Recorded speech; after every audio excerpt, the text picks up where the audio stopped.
In a recent video, I talked about proper source handling and attribution as part of a larger recent discourse on plagiarism. There were a concerning number of comments on that video of people saying that they'd never actually been taught any of that stuff. Just that plagiarism is wrong, don't do it, but not actually how to handle the sources and all of that. Along the same lines, a fair number of people were saying that they were never actually taught how to write or how to pick apart a writing assignment. So, in this video, let's put the writing horse in front of the source cart. Yeah?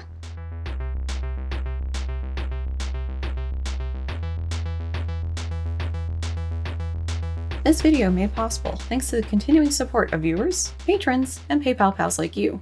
Thanks! Yes, let's get to it, starting with why you should even listen to me about this, assuming you're new here. I was basically a tenured student.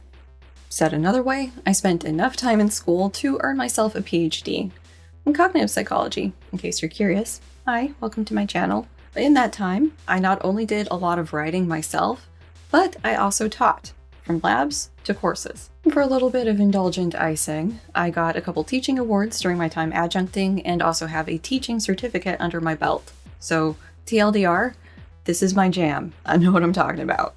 This video contains the sort of information that I would have wanted to hear as an early undergrad student.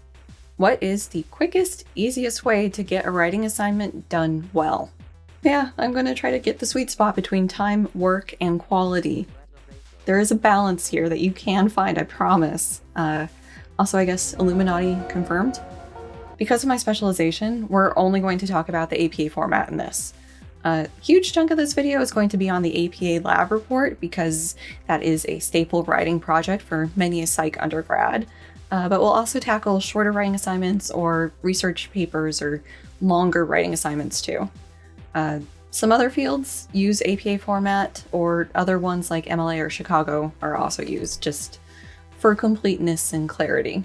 Some of the big picture advice I have can be applied to the different writing styles, but as we go through things, just keep the APA-ness in the back of your mind.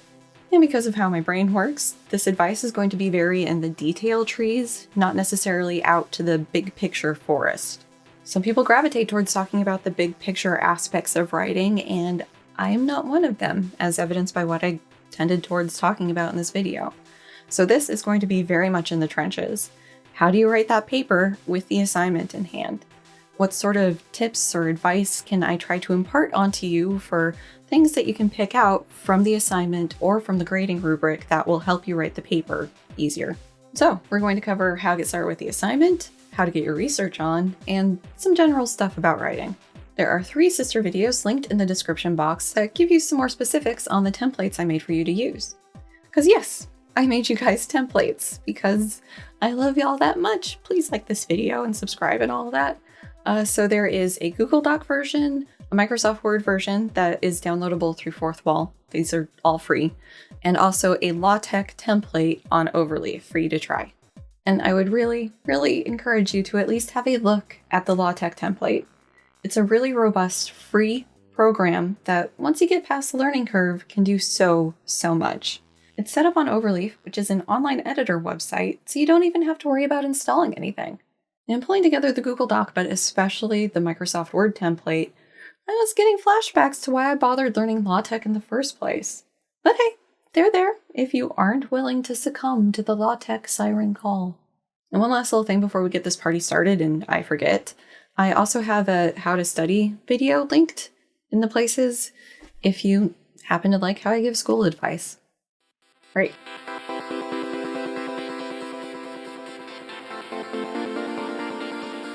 This is sort of duh, but you can learn a lot about what you need to put in your paper from the writing assignment.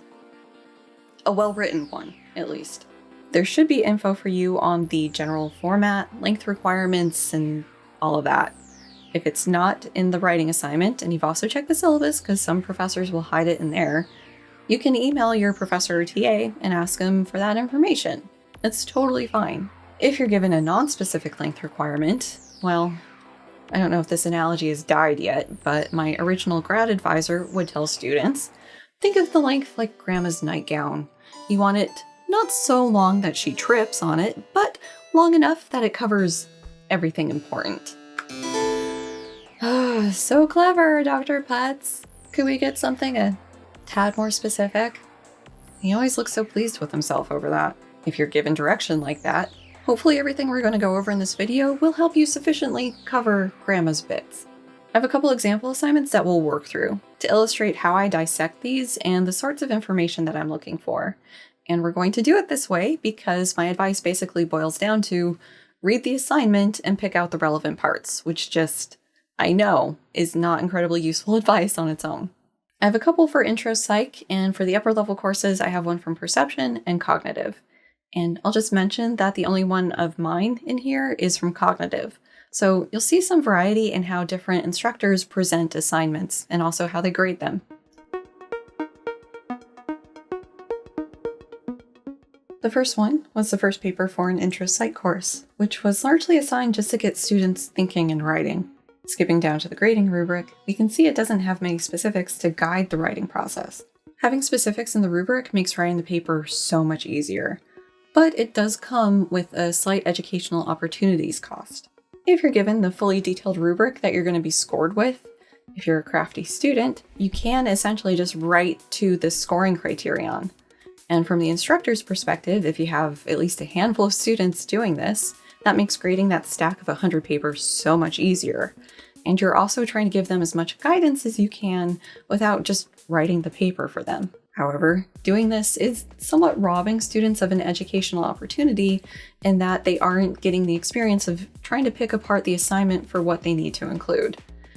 I guess this is sort of like math problems, where you have word problems where you need to learn how to pick out the information you need, versus just being handed a bunch of numbers and symbols and told to have at. But that's enough of a pedagogical aside. From the description of this assignment, it's asking you to pick a principle of scientific thinking from one of the textbook's figures. And at the bottom of the paragraph, it says to pick a specific example. Let's quickly skim the rest of it to see if there's anything else we need to know before setting off. Shouldn't be longer than a page, double-spaced, normal font. Don't use one of the examples from the book. Explicitly link the principle to your experience, and yeah, I think we can go back up to the description. And we've hit our first to-do. Quote, state the principle from the textbook you use or believe is important to use. Since this paper's pretty short, you don't need to really do a lot of textual foreplay here. Thanks to insider knowledge, I know that one of the principles here was falsifiability. So this could be the scientific principle from the textbook I use is falsifiability. I believe it is an important principle to employ, because it is a useful way to test explanations for events. Nowhere on here are we told to define what the principle is. You certainly could. I mean, most professors won't take off points for having too much information. And a cautious student probably would include something like this if they've been burned before for something not being included in the assignment then getting marked off for it. But I trust the professor not to do me dirty like this on this assignment, because she's my friend. So I'm not going to include that here. The next assignment to do comes right after. Quote, describe an everyday experience in which you could use this principle to help you learn about the world. So the next part of this paper, quite possibly in the same paragraph, you would do what it says. Describe how you could use this principle in day-to-day life to learn something about the world. Well, with falsifiability, we are allowing for the possibility for our theories or predictions to be false. So let's say that I think my cats could be trained to associate the words piggy dipping with mealtimes. I would need to say that phrase each time I fed them, and eventually test it by saying piggy dipping at a non-meal time and watching how they react. If they do not act excited like they do when I normally feed them, that would falsify this training pair. Granted, it's possible in this hypothetical experiment that the association wasn't trained long enough, so the cat didn't have time to learn the pairing, but let's not sweat the small stuff in this quick intro writing assignment. Following that, we've got, quote, explain how another person who does not use the principle would act. Easy peasy. New paragraph, because let me tell you, when you're grading a stack of these, any sort of thing to help break up the different chunks you're looking for is greatly appreciated. A person not using the principle of falsifiability would possibly start tweaking their predictions to accommodate contradictory results. Instead of accepting that their cats might not get excited by the prospect of piggy dipping dinner time, they may say that their cats were offended by being called piggies, or that their cats just don't listen to their owners, or possibly not even trying to teach their cats phrases to associate with events. You cannot test a theory if you never had one to begin with. And yeah, I think that's all the boxes covered. Formatting is correct. I think it was clear, accurate, specific, creative, and demonstrative of empirical thinking, and it was precise and with solid grammar and mechanics. Turn this in on time, and it should get a polished grade. To bring this back to the broader picture, see how I broke down the assignment description into actionable chunks? If you take nothing else from this video, remember this. Be like the squirrel preparing for winter. Break that full assignment into the different nuts that you need to write about. You can even use these nuts as the parts of your outline as you're working your way through it.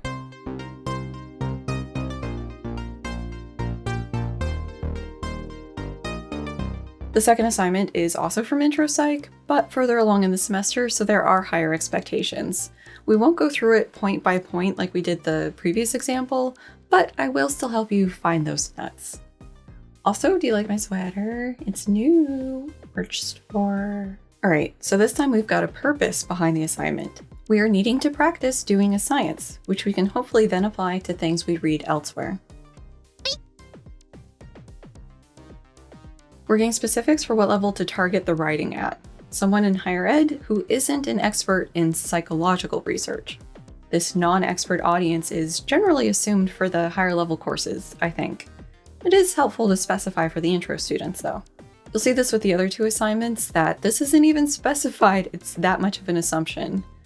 I think it's usually laid out in research methods, experimental psychology, experimental methods, the 200 level class that comes after Intro Psych and before you take everything else, that the general style of a research paper is similar to what you would see in published journal articles. You're writing it with the understanding that the reader has some base understanding of things like different standard units of measurement or what the brain is, but without having the jargon or methodological shorthands known to them. So this level. Okay, so in this paper, you are a hypothetical psychological experimenter proposing a hypothetical experiment with two variables. Basically, pick variables from topics in the class or book, but don't just repeat examples covered in either. Find something new. These sorts of instructions are here sort of like how safety policies are written in blood. It's here because students have done this. They've taken the in-class example, written it up, and then gotten mad when they had points taken off for not coming up with something new, because it didn't explicitly say not to do that. Even with this in the directions, you're still going to have at least a couple students turning in something from the book and being like, oh, you mean we can't do that? Don't be that student. Okay, so as mentioned by the friend who sent me this assignment is pretty holding of the handsy. Looking at the A through C components, you're basically given a recipe of what needs to go in this paper. When you're given an assignment like this, it is absolutely 100% fine to just put the info bits and the boxes as you go through it. The purpose here is to get you thinking like a scientist. Can you identify variables? How do you operationalize things? Can you make a prediction? And so on. Something I had to be broken of in undergrad myself was treating these assignments like a creative writing exercise. But having beautiful prose isn't the point of technical writing like this. The purpose here is to communicate the different aspects of the experiment efficiently. It may seem boring, but trust me, it is actually a good thing. When you're reading article after article after article, it gets to a point where you can reach this sort of Zen state and just pick out the parts that you need without fully reading the article. For me, this happened during my qualifying exam, and I had like 120 articles that I had to become an expert on. And it got to a point where it's like, okay, these are the authors they're referencing in the intro, method, just get the details I needed, results, here's the details I need, and skim through the discussion to figure out what their conclusions were. Just easy process instead of a very lengthy process of trying to pick out where that information is in some beautiful prose. This is also true of grading papers. A decent paper will check off all the rubric boxes without drawing negative attention to itself. A poorly written paper will draw attention to itself and be missing some of the boxes. It'll not be written as cleanly or effectively as it could have been, and so will require significantly more feedback from the instructor in the hopes that the student will integrate and internalize the feedback that's been given and improve on future papers. A well-written paper. I'm trying to think how to describe the difference between a good paper and a good enough paper. I think it boils down to the good paper, making it seem like you're not just writing this to check off the boxes on a list. The good enough paper, it's hitting those boxes and that's about it. The good paper will do that in a way that makes it seem like it isn't just writing to whatever grading standard. There's some finesse to it and more connective tissue between the different ideas. It flows better. Now, for this assignment, for most assignments really, a good enough paper will probably net you at least a B, if not an A. But if you're thinking of going into this as your profession, it may be worthwhile spending the time to figure out how to crack into good. If you're wanting to work on this skill, my advice would be to write the assignment without the training wheels on. So what I mean is, read the assignment over and then put it aside.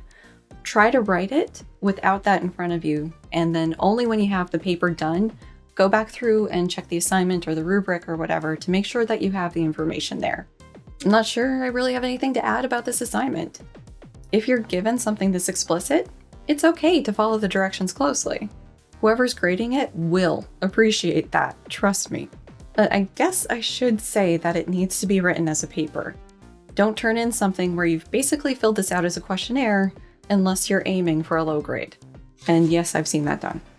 If you ever have a question about this, so in this case, if you are needing to write this as a paper, or if you can just do sort of a bulleted item by item thing, professors and instructors, TAs, whoever, will generally be happy to answer these sorts of questions unless they're an outrageous dick, in which case I'm sorry.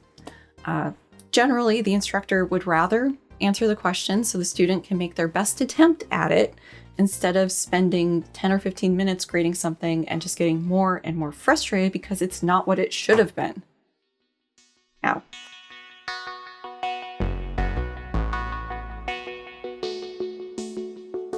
The next type of paper we'll look at is the psychology lab report. These may start in experimental methods, depending on your school, especially if you have a lab attached to that class, but will continue in the higher level courses like cognitive, perception, human factors, social, all of those labs that you do experiments in. I've seen two approaches for this. One, which is less labor intensive for everybody, is to have students write chunks of the full paper. So intro for this lab, methods for this lab, and so on, and only write the full intro method results discussion paper for the final project of the semester. The other approach is to have students write the full paper for every lab. You can probably see the trade-off here. Doing a full lab report for every experiment is a lot more writing for the student and a lot more grading for the instructor, but it's giving the student more opportunities to practice that writing skill, which is the whole point of this exercise, right? Probably shouldn't surprise you then that the more intense approach was the norm at a smaller STEM-focused school, where our lab classes in psychology at most had 10 people and were taught by the professor, and the less intense approach was taken by a larger state university, where the upper level courses, psychology courses, would have at least 50 students in the class and smaller lab sections handled by grad students. Food for thought. Anyways, what you're seeing is the grading rubric one of the other TAs used for the final lab report in perception. I couldn't find mine, but I could find hers.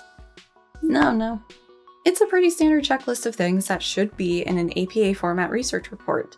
You will note there isn't a length requirement. Hopefully you'll see why by the end. In this next part, we are going to go through all of the parts of an APA lab research report. So if you have been taught this, you can just go to the next chapter marker and you'll be fine. But if you're in a situation where everybody's assuming that somebody else has taught you this and so they aren't, here you go. We start with the title page. It will have the full title of the paper, the author's name, affiliation, for this the school you're taking the class from, and a running header. The header includes an abbreviated version of the title on the upper left and the page number on the upper right. I had to fight with Word to get this to work in the template, so yeah, don't be afraid to ask for help if you're struggling with this. Typically, you'll be asked to write the abstract, and that starts on the next new page. The abstract is the quick summary of your paper. It'll usually have 1 to 3 sentences per section and is written last, despite appearing first. Next is the introduction. It begins on a new page with the paper title as a section header, centered and bold above the body text. The content of the paper, so not the headings, has a 1/2 inch indentation throughout. Something I had to keep reminding the Google Doc template, so it's something to double check while you're proofing. The content itself of the intro starts broad, and gradually you work it down to more and more specific until you eventually get to your experiment. The broadest you'll go is what topic you're looking into, so the memory or visual perception level, not cognitive as a whole. If you're having a hard time figuring out where to start with getting references and/or coming up with a research idea in general, a good place to start is your textbook. What does it reference for the topic you're interested in? From there, you can see who has referenced that paper. A thing that is just so much easier with Google Scholar, game-changing. You guys, you have no idea. Alternately, you can check out the references on the Wikipedia page and then do that same jumping off process from there. But if you do this way, make sure that you're starting with a reputable paper. And describing what makes a reputable paper has kind of gotten more complicated with the rise and growth of the shady publishing industry. It was bad when I was an undergrad and it's only gotten worse. I think the question of how to do research well is beyond the scope of this video, but I can tell you that the journals of experimental psychology, like JEP General, JEP LMC, those are good. Broadly, ones affiliated with the APA itself are a pretty safe bet. The psychonomics journals are solid. We don't tend to get into the big boots journals too often, but if you do find something in Nature or Science, it's almost certainly good. Going back to the trying to find research idea, if you sort by newest on Google Scholar, you can see where the current research on the topic is. Dig around, see what jumps out at you, and read the discussion sections. They'll generally have ideas for future research. It may take a little finessing to get into something you can do in the classroom, but that is a solid way to start your project. So you find a paper that you're interested in. Awesome, love it. But you can't figure out how to do an experiment from it. You can't figure out where to go with it. Bring it to your instructor. Let them know, I read this experiment and I think it's cool, but I can't figure out how to do something next for this or how I can implement this in the lab. Again, assuming your instructor isn't an asshole, or even if they are, part of their job is to help you design an experiment. It's a skill that gets developed, and so we can't just throw you in and hope you swim. It's part of our job to teach you how to come up with these things. And don't worry about this being plagiarism. This is part of the collaborative nature of classroom experiments. You get to use the idea that they help you come up with. Now, if you publish it or they publish it, then that's a whole other discussion, but beyond the scope of this video. We usually want to see 3 references in the intro. If you followed my advice, you should be able to use that jumping off reference as one, probably your most broad one. Have another as your main building block that's informing your experiment itself, and a third can be sourced from either of those articles, intros, or discussions. So you'd introduce the topic with the jumping off reference, or maybe even a more broad reference that one cited. Talk about how the topic changed or evolved with more research, reference 2, and then the research of the building block article leads you to your experiment. This generally starts with a question. What would happen if we added this factor? Or would the results change if we tried some different manipulation? Stuff like that. That question sets up your variables, hypothesis, and predictions. This is a place where I can tell you the difference between good and good enough. Good enough, I'll phrase it as, the independent variable is this. The dependent variable is that. It works, it's serviceable, it conveyed the info. A good paper will phrase it something like, it is predicted that the independent variable manipulation will have this effect on the dependent variable. So it's all there, but it's nicer. Backing up a step, just in case, the independent variable, which will be along the x-axis of your plot, is the thing you are manipulating, and the dependent variable is what you're measuring. It will be on the y-axis. So, off the top of my head, let's say you're having people eat Skittles in different light conditions to see the effect on taste accuracy. The "ooh, that's good" phrasing would be: it is predicted that eating Skittles in atypical light settings, i.e. red light, will reduce participants' accuracy in correctly identifying the flavors, while eating in normal light settings, wherein participants are able to use the Skittles color as a flavor cue, should produce greater accuracy. See how it's got all of that information in a nice sentence that just weaves it all together, including the predictions. Nice. Then we've got the methods section, with the header again centered and bold, but not starting on a new page. In the methods, we also add subsections. Those are left aligned, no indent, and bold. We can see from this rubric, we need the participants, materials/apparatus, and procedure sections.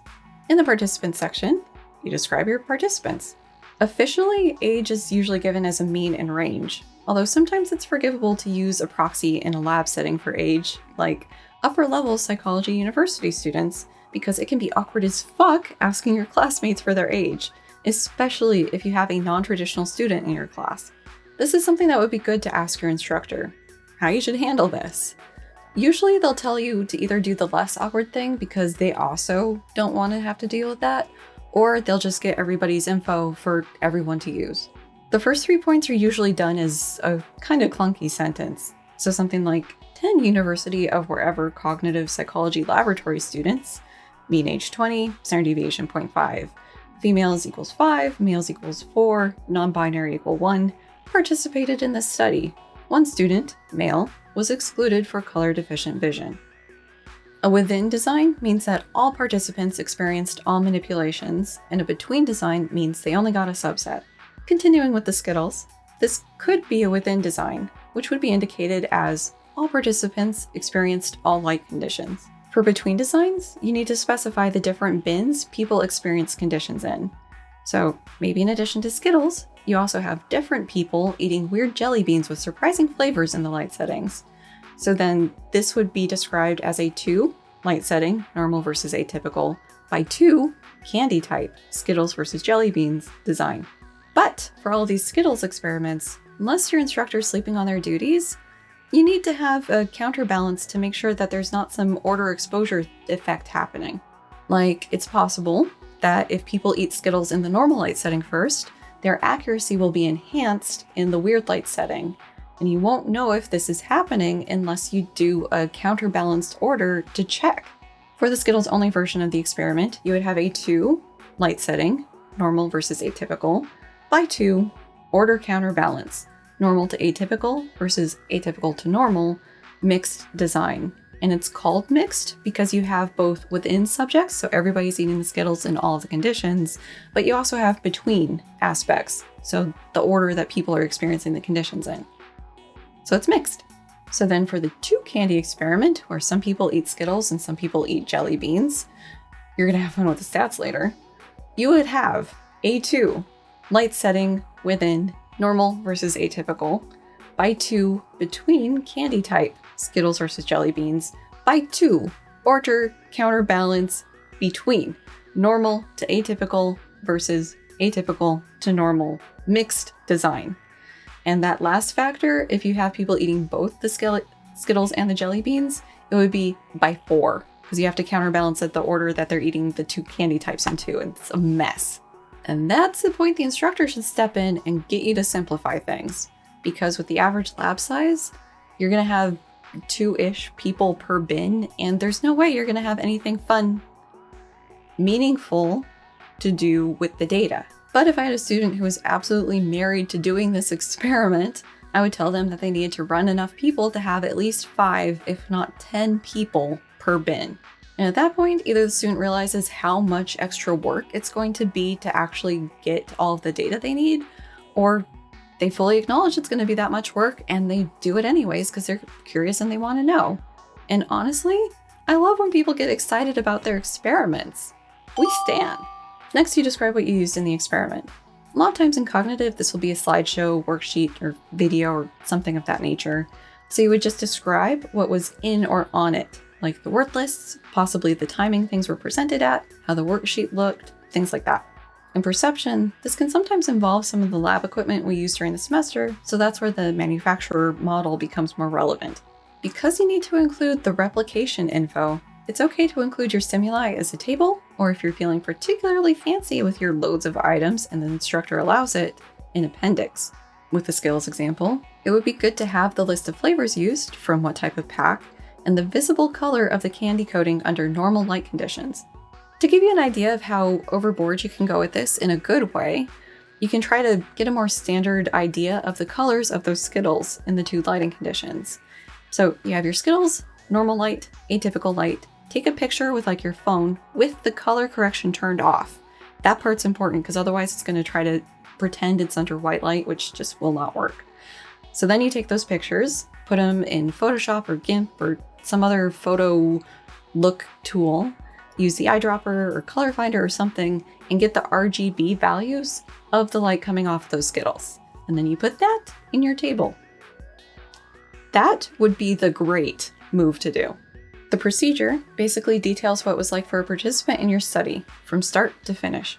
In lab settings, we generally roll with an implied consent sort of framework. We aren't going through the full informed consent process with all of the paperwork, with all the students and all the experiments. The lab instructor should have some sort of blanket approval from the ethics board for the lab settings. So that's why the instructor needs to sign off on everybody's experiments and make sure you're not doing something that's potentially violating what the ethics board approved.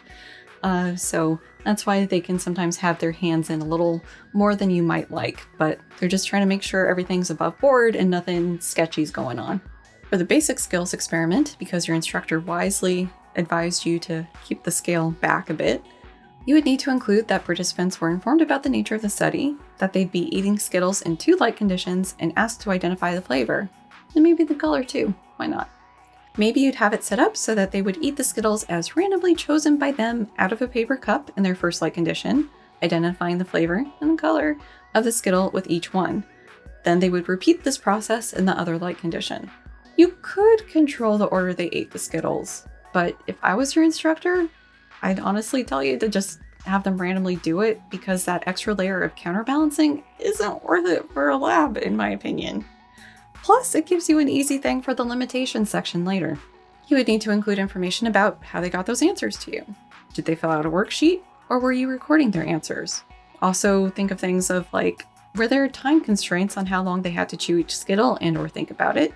Could they potentially ask for a second Skittle if they were unsure, or did they only have that one Skittle to try figure it out? Having talked about what you did, next up is talking about what you found in the results section. If you look at my templates, you'll see that this TA didn't require the structure I added in. I doubt she would have taken off points for using it, but it's not something she was overtly checking for. In the results, you need to describe your data, which is covered by means and figures typically, along with how you analyzed it. So whatever statistics you ran and those findings. If you're doing things correctly, there will be some redundancy. The means and standard deviations will be written in text as well as presented in the figure in some way. Also, you need to introduce your figures and tables in text because they're shy and won't do it on their own, and these introductions should precede their placement in the text. These objects need to have a little caption explaining what's going on with it. These can be pretty simple, as is the case in the one on screen now. Just work in the different aspects of the object, like axes, what data we're looking at, and you should be good. We want you to get experience putting these in text because it's something you should know how to do. Boy, howdy, if it isn't a royal pain in the ass to do sometimes. If you look at the templates, you can see my documentation of complaints and struggles I had in getting Google Docs and Word to play nice with the figures and captions and tables. I'm not Team LaTeX for funsies. It's by necessity because I absolutely prefer it to any of the alternatives. You mean I can just write something and the figure will try to go where I'm telling it to go and not have to fight it and fight all of the text around it, and oh my god, it'll just happen? I'm sold. Team LaTeX for life. Back on track. You can see she has an item checking that students did not include interpretation in the results. This is something I wouldn't take points off for because it's less true out in publication land. If you keep an eye out for it while reading articles, you could see anything from some verbiage about the measured differences indicating something related to the predictions, all the way to results and discussions being rolled into the same section, followed by a general discussion. Speaking of, up next is the discussion. Similar to how we worked our way more and more specific in the intro, we're now going to work out from the specifics of this experiment to the broader, bigger picture. This means you start with the interpretation of your results. Did you find differences? And if so, they fully support your predictions, or only partially?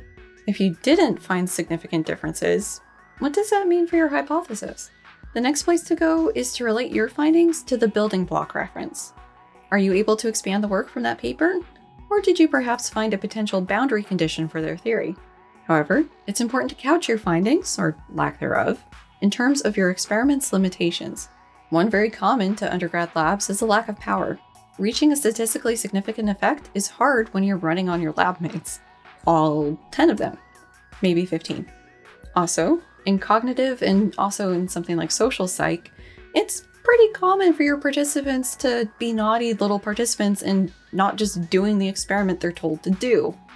So, it's kind of, you can see where they're coming from, because in cognitive, a lot of times the experiment does have an angle, and so they're busy trying to figure out that angle. Or they're more interested in trying to solve the puzzle of what you're testing instead of just doing the experiment. And all of these behaviors can lead to some really screwy data. But you can check for this. It's absolutely okay as a sort of debrief to ask participants, were you trying to figure out what I was doing in the course of the experiment? And then at least you have a sort of check for that behavior if they're honest. On top of that, your experimental conditions or methods may not have been ideal, but you were dealing with the constraints of doing it in a laboratory setting. This is the place to talk about that, and that is a nice segue to talk about future research. Based on what you did and found, or didn't find, what would you suggest future research tries next?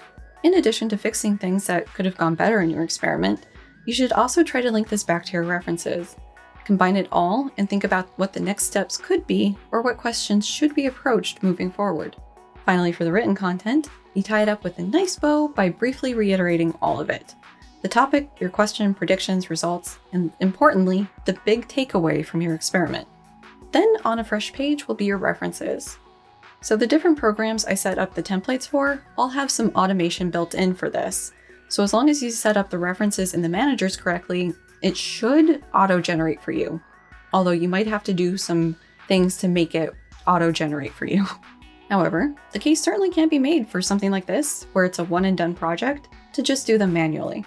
If you do, APA format dictates that they are in alphabetical order by the first author's last name and with a hanging half-inch indent. If you're referencing more than one paper by the same author, those are sorted by publication year, with the older coming first. The last little bit on the rubric are 10 points for general writing stuff, and includes something I hadn't noticed before. Improvement. For this lab, students turned in drafts of the individual sections before turning in the final paper. I'm guessing this improvement portion of the rubric gives this TA some wiggle room to penalize students for not incorporating that feedback, which happened way too often. Also, we had students sometimes just staple together their drafts and try to turn that in as the final paper. It was astounding. I usually allotted 10 points for general formatting, writing, grammar, spelling stuff. So if a student turned in a paper that technically had everything but was a hot mess, that would be an A-breaker. Although I just noticed over a decade after teaching this lab with this other TA that she basically weighted that twice as much as what I did on my rubrics. And I'm kind of surprised that the professor didn't have us standardize our grading rubrics because she was a control freak. Back on topic. You will notice that there isn't an overt length requirement, and that's for a good reason. Some people are somehow able to fit all of that information into 7 pages, plus the front and back matter. Others will take 10 pages to do that. Some, maybe even 15, 20. And it isn't necessarily that these varied predictably in quality. Other than some papers just being short because they didn't cover things in sufficient detail, we're not talking about those guys. For the most part, these all had good papers and bad papers represented in the different page lengths. If we put in a requirement that it had to be 10 pages, those efficient writers are now having to fluff up their paper with stuff that doesn't need to be there. So we're really doing them a disservice because a good paper is now going to read less good because they're throwing in the kitchen sink to just try to get that length done. On the flip side, if we said no more than 12 pages, suddenly those verbose writers are cutting important detail just to try to trim it down to size. Yes, there is something to be said for learning to be efficient in your writing, and so shorter. But there is a limit for how far we can push that, especially as people are learning. The final thing I'll mention here is to check what exact format your instructor wants the tables and figures in. In my undergrad, it was the norm for us to do it in manuscript format. So what this means, in addition to like the double spaced and the indents in places and bold stuff that we talked about, you wouldn't have the figures and tables in the text. Instead, roughly where the figure would show up, you put a line, say insert figure 1 here, and then another line, or table whatever. And that's all you get for that thing appearing in text there. And then at the very end, after the references page, you have tables on their own pages and figures on their own pages. And so this is, or at least was, the norm when submitting stuff for publication, because you want the highest resolution capture you can get of that figure to scan and put into the journal. This was especially true back in the days when figures were hand-drawn. Like my undergrad advisor, he was old enough that like his dissertation was written on a typewriter, and there's all sorts of fun formatting stuff to talk about there. But yeah, like his plots, he drew them by hand. There was no Excel, there was none of that. It was all by hand. And so the journals wanted a big figure drawn by hand so they could scan it in and get it into the journal in a nice looking way. So yeah, that was the norm for my undergrad, and it was a lot easier because we didn't have to deal with dicking around putting the figures in text. At the place where I TA'd labs as a grad student, the norm was for the undergrads to put the figures and tables in text, which meant there were a lot of very frustrated students trying to get Word to play nice, which it won't do. Granted, it has improved in the intervening decade, but not by much, not as much as one could hope. Go law tech. Some instructors may not care which you do. Some instructors will absolutely care which you do, be it in text or after, and you better do what they want if you want your points to be intact. So check to make sure if you have any doubts about what they want from you to make sure you appease their grading sensibilities. So yeah, that is an APA lab report format paper.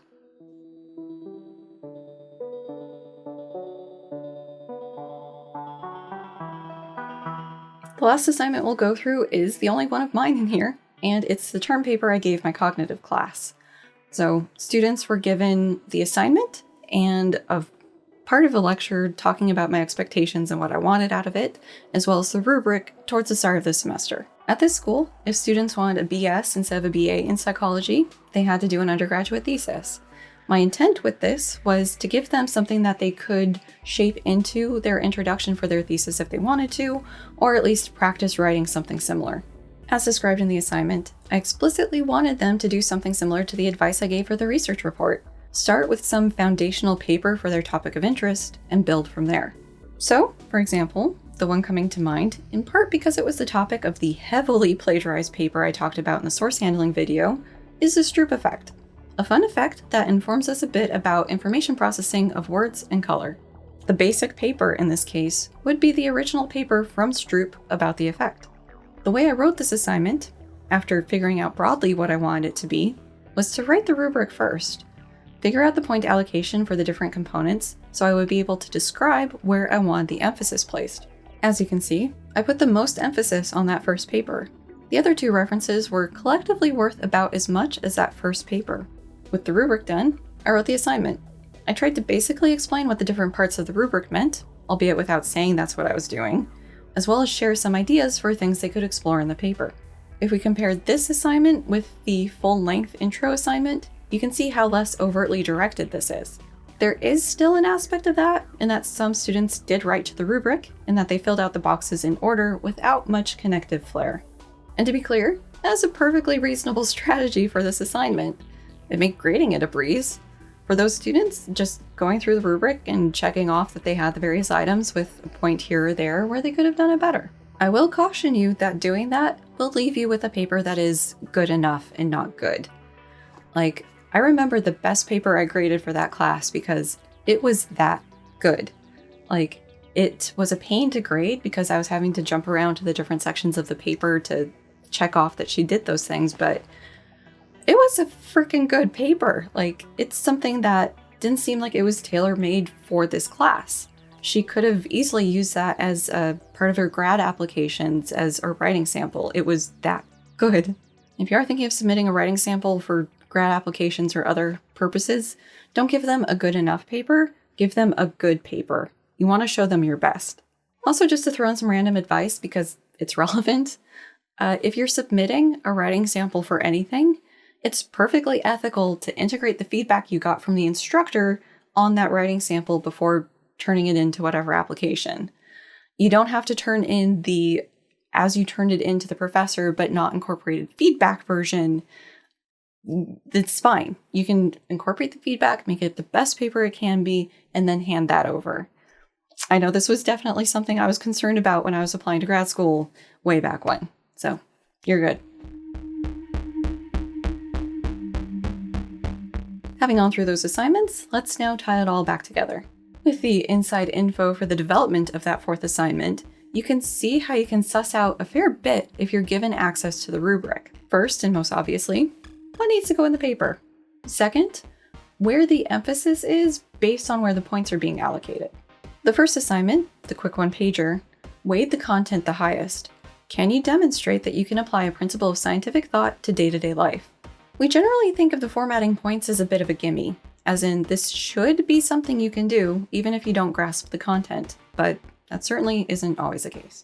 Similarly, only 20% of the grade going to strong writing indicates that this is largely about getting the ideas correct. If you can write it well, all the better. The third paper's rubric focuses the most on the introduction and results, then discussion, and then the methods. This may be because the methods is the most straightforward section to write. I couldn't find the rubric for that course to see if my point allocations were similar, but I did find mine for the cognitive lab, which Izzy then chewed on because she has a thing for plastic. And yeah, similar-ish point weighting. Most points, 15 out of 100, going to the discussion, then the intro got 10, and then the method and results were both worth 10. So definite emphasis on the student putting the ideas together and less so on just the more cookie cutter parts of the paper. In the fourth assignment, I really want students to think through that original paper the hardest, then explore the other two papers before generalizing about the topic. Basically, if you're strapped for time or motivation, your resources would be best spent on the things that are emphasized most in the rubric. You're going to get the best return on investment that way. And a third closing point, which is also a cautionary counterpoint to the last thing I said, is to not let the relative lower weights of writing and references lull you into a false sense of security. That you don't need to take the references too seriously or really work on making a, well, put together paper. While it is true, as in the fourth assignment, that 7 points were for references and 10 for general writing stuff, issues within those categories didn't stay cloistered down there. Problems with those will bleed into the rest of the paper. Having terrible in-text referencing was a close friend to poor source attribution, one of the aspects of plagiarism. Having difficulties with writing at an undergraduate level also largely coincided with not really being able to convey the info I was looking for about the papers. Basically, it is possible to have all of the information executed poorly, so the points up top would be preserved and only taking a hit at the bottom, but practically, that didn't happen. So if you're proofreading a paper, be it yours or someone else's, and you're seeing a large number of grammatical problems, idea breaks, awkward sentences, chances are there's also broader conceptual problems happening in the paper. It's just that you might not have the expertise or emotional distance to catch them. If it's your paper, see if you can get a friend or another classmate to look at it for you. And not just for like typos or grammatical errors, but conceptual problems. The things that the grader is going to be looking for, are they in the paper or not? Alternatively, take advantage of your instructor's office hours. Again, with the non-jerk assumption, most instructors will be happy that anybody showed up at all to their office hours. Seriously, they're lonely. So if you come in and you have a draft of your paper and just don't ask them to pre-grade it, but if you ask Am I on the right track with this? Is this what you're looking for? Are there things that I'm missing in this? They'll probably be happy to oblige, especially if you're in their office hour and this isn't an email. Like, I can't emphasize the office hour enough. Again, the point of making you do all this writing is to develop you as a writer and a thinker. And the ability of the instructor to give meaningful feedback to students is going to be divided by the number of students and any other time commitments they have. So you can kind of cheat the system a bit and get more unique and special, tailored attention on you and your abilities if you drop into their office hours. So yeah, with all of that said, and those 4 assignments we went through as examples, hopefully you have a better idea of how to tackle writing assignments.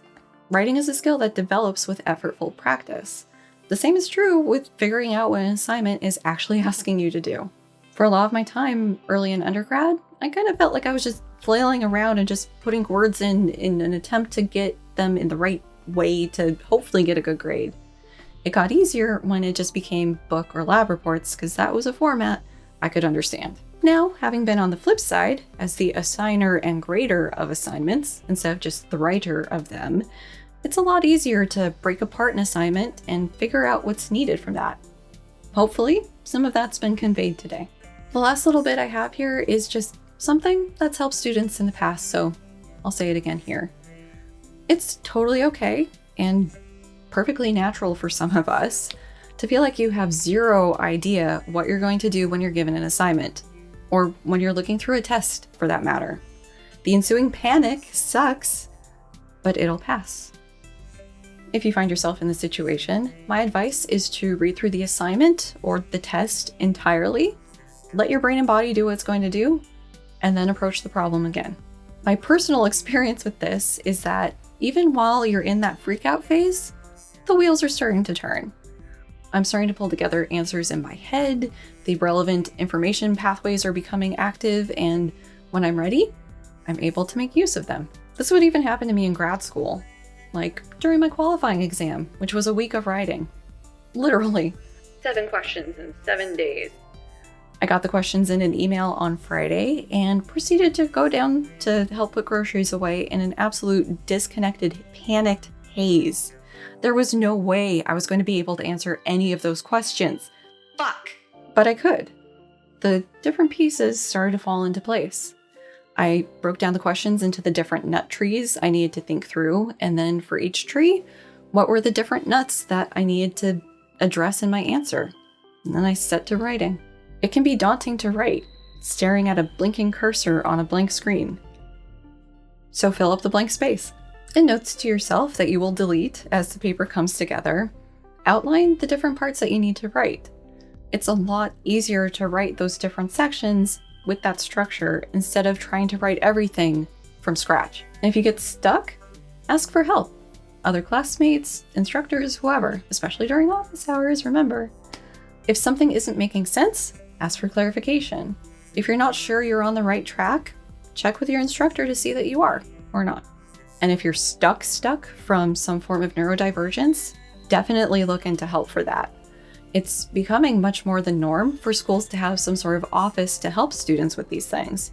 So if it's taking you longer than your peers to finish tests or get started with writing, pop by and just talk to them and see if there's anything they can do. At worst, they'll tell you no. At best, they'll be able to help you with some accommodations so that it's not such a struggle for you. And the last little part here, while I'll have credits going somewhere, don't know where yet, so I'll just stay here. I'll remind you about the templates I made and their accompanying videos that talk about what they do. So again, there's one for Word, Google Doc, and for LaTeX, and they all do roughly the same thing. It's an APA 7 lab report formatted paper, and it's got instructions in the text for how to insert the figures, tables, and how to handle references. And the directions are in the text, and the videos are largely to help you orient to what's going on with it. If you're thinking of doing any amount of writing in the future, I encourage you strongly to at least look and play around with the LaTeX template. It definitely has a learning curve, and it has its own quirks. Like, they all have quirks, and LaTeX certainly has its own, but it is such a useful tool to have in your writing toolkit. Like, if you're wanting to write novels, there's stuff to help you write novels to either self-publish or submit to publication. Like, it can do so much. You can write talks in it. You can do pretty much everything you want in LaTeX. Recipes, letters, whatever. It's there. You just need to learn how to use it. And with that, I bid you adieu and happy writing. Bye.